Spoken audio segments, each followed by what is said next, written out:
Like, what in the hell do you think you're doing to that padlock? I'm opening the gate to go out. Pervert!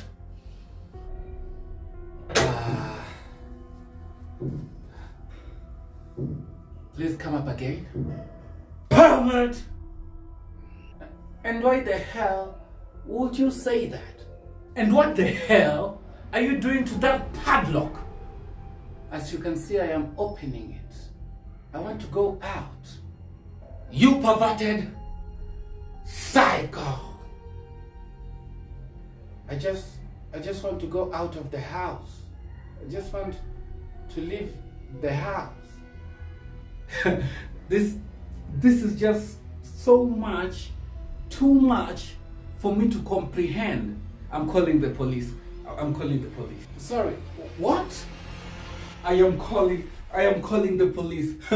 People like you deserve to die in the most horrible way possible.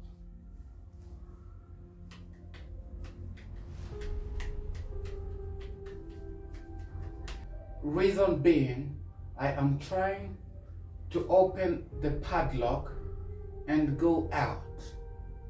You are committing an act of unlawful sexual activity towards the padlock.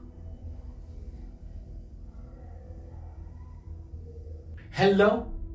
Is this the police? You are speaking to the K911 unit. How may we help you today, sir? Yeah. So, we have a case of an ongoing padlock rape. Are you currently at the scene of the crime, sir? Yeah, I am currently at the scene and I am I'm a witness. Please make sure to maintain a distance of around 1,000 meters. That person could be dangerous.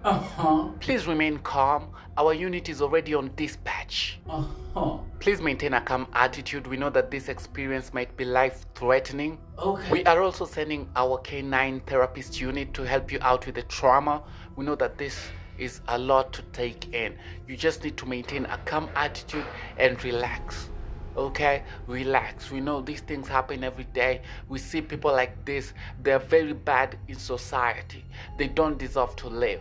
Okay, don't let this be a hurdle for you. Just be real, be you, and move on. Okay, just move on, like a reaper, like a dog, like woof, woof, woof, woof, woof, woof, woof.